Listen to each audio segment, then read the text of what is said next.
I am joined now by Saskatoon City Councillor Randy Donauer. Good morning. Thank you for coming on.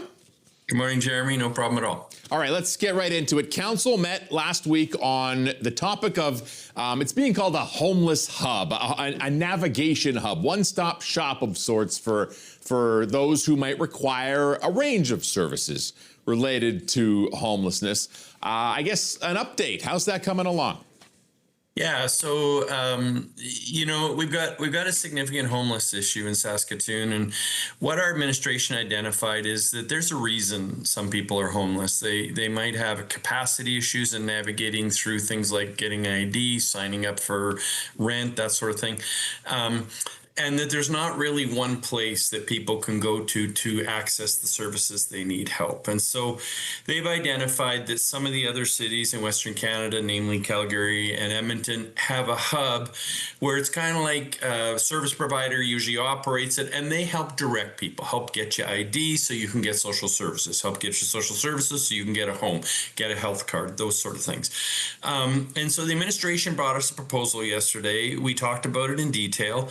We've all agreed that social services and homelessness are not issues, or at least housing and social services aren't issues for municipal government to deal with. We can't afford to take on big issues like social services and healthcare.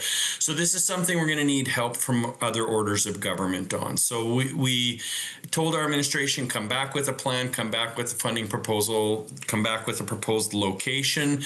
But at the same time, we're going to have to go to the provincial and federal government and ask them to get some help funding it and probably find a service provider to operate it for us. Okay, so we'll see how that takes shape over the next few weeks and months. Hopefully not years, but we'll see. As the winter months approach, thoughts of city budget start to dance in your head, I'm sure. How do you feel when you start to think of those decisions that are coming up pretty soon here?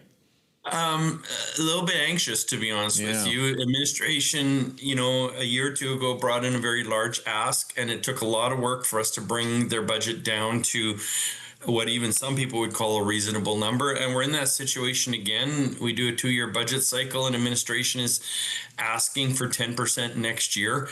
I don't think almost any of my residents would think that that's palatable or affordable. It's certainly not affordable for me. And so we've got to work at getting that number down. I'm a little frustrated with how that process works, that the administration, we've asked them to do a lot of good things, but the number is always really big. And it's hard to bring that number down because you have to get 6 councillors to stand up on TV and say, we want to cut funding in this area or cut a service in this area. But that's what we've been hired to do. And I think we've got to roll up our sleeves. And I think all the councillors and the mayor need to identify what are areas where we're willing to trim and cut and see if we can get some consensus on that to really bring it down to a reasonable number. All right, we are all hoping for that. City Councillor Randy Donauer, thank you so much for a few minutes this morning. Anytime. Thank you so much, Jeremy. You take care.